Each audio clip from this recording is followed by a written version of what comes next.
నగరంలో గౌస్ పాషా అనే వ్యక్తి మరి మైనర్ బాలికను అత్యంత ఘోరంగా లైంగిక దాడి చేసి అపార్ట్మెంట్ పైన 4వ అంతస్తు నుంచి నెట్టేసి హత్యాయత్నం చేశాడు. దీన్ని మేము బహుజన సంఘాలుగా తీవ్రంగా ఖండిస్తూ ఉన్నాం. ఈరోజు ఆ పాప పరిస్థితి నిమ్స్ హాస్పిటల్లో వైద్యం తీసుకుంటా ఉంది.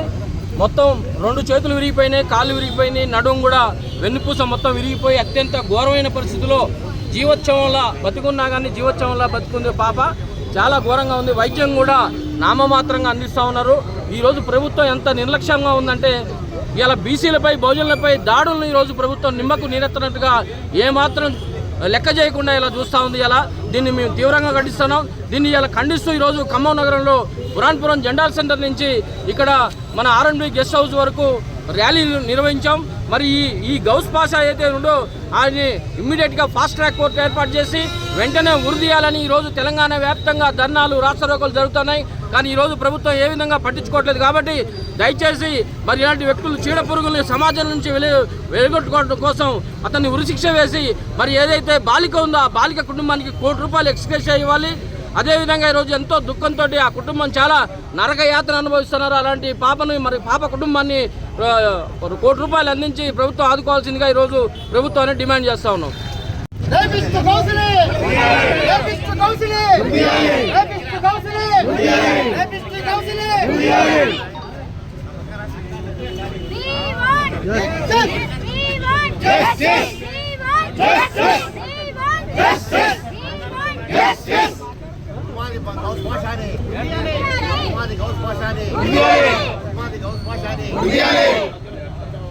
చిన్నారి బాలికపై అత్యాచారం చేసిన గౌస్ పాషాని వెంటనే, చిన్నారి బాలికపై అత్యాచారం చేసిన గౌస్ పాషాని వెంటనే, చిన్నారి బాలికపై అత్యాచారం చేసిన గౌస్ పాషాని వెంటనే, గౌస్ పాషాని వెంటనే, గౌస్ పాషాని వెంటనే, చిన్నారి బాలికపై అత్యాచారం చేసిన గౌస్ పాషాని వెంటనే, గౌస్ పాషాని వెంటనే.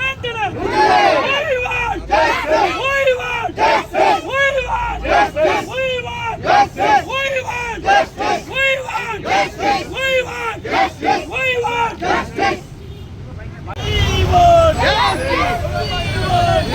justice. We want justice. We want justice. We want justice. We want justice.